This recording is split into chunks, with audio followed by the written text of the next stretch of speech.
Adam. Mr Chair, I thought I'd take a call early in this part and run through very clearly what this part of the bill is intended to do so that everyone has that information in front of them.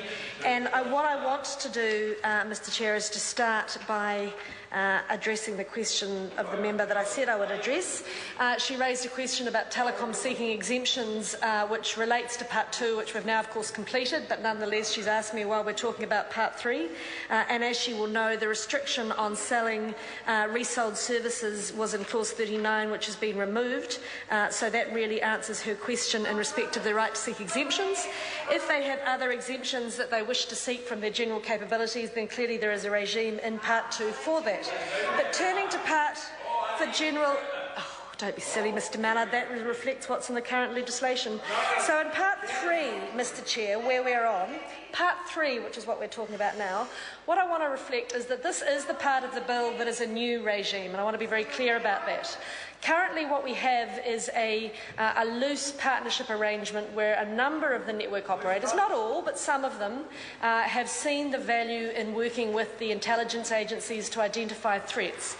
And what I think everyone in this House is likely to accept is that the cyber threat environment is considerably more serious today than it has ever been, and that is going to continue very much to be the case. And if we don't protect very carefully the security of our telecommunications networks, then we not only put at risk the safety and well-being of New Zealanders, but we put at risk all of the intellectual property of New Zealand businesses, and all of our economic prosperity potentially is at risk.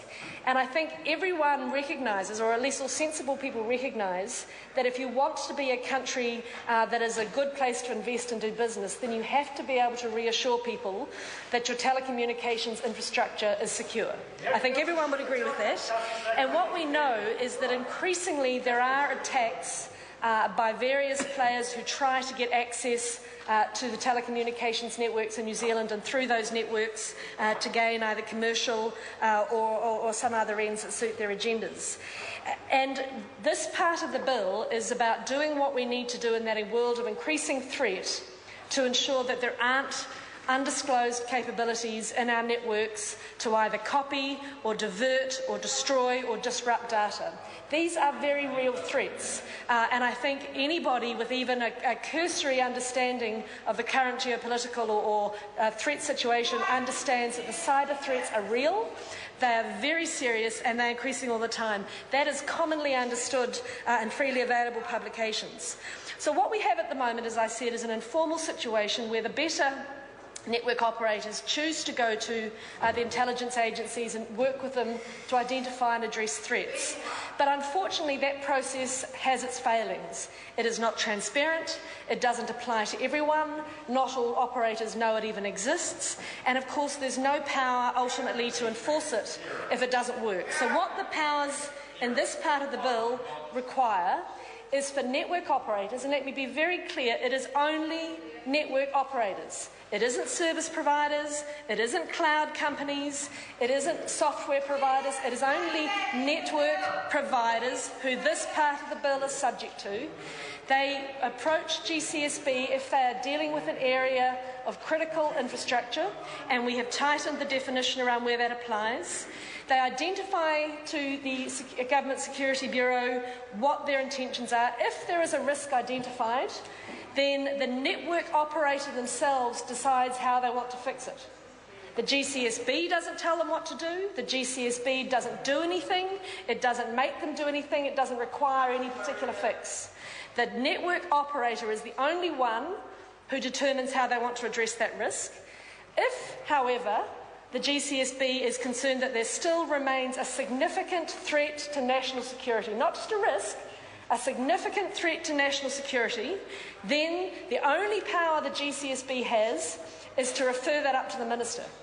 Now, before the Minister can do anything about that, it now will have to, under the SOP, have to go through another check, which is to be reviewed by the Commissioner of Security Warrants to ensure that there is a second set of independent eyes reassuring the Minister that the information that the GCSB has presented confirms that there is a significant threat to national security. Now, for me, if we have a significant threat to our national security through a vulnerability, a serious vulnerability, Mr Chair, in our network infrastructure, then we all have an interest in seeing that addressed.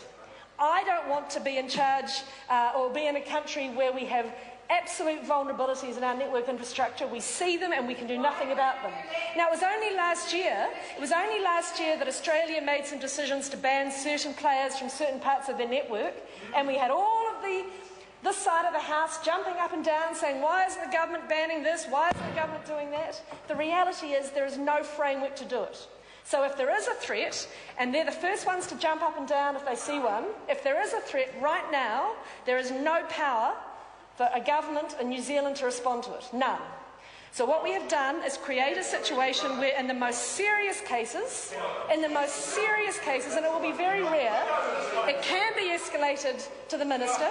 After it has been through the review of the GCSB, another review of the Commissioner for Security Warrants, then the Minister has to go through a detailed process set out in the law of consulting with all the affected parties, and only then, if the threat is serious enough to the well-being of New Zealand, can action be taken. Now, yes, that is a new power, it is a new framework, but we are living in a new age. These threats are real, they are serious, and we need to have a framework to respond to them. I call the honourable member Grant Robertson. Excellent. Thank you very much, Mr Chair. Before I get into a substantive contribution on part 3, I want to respond to, I guess, what I take to be the tone of the Minister's comments that she's just made, which is essentially it's all or nothing. You either believe that because there is potentially security threats involving network providers in New Zealand,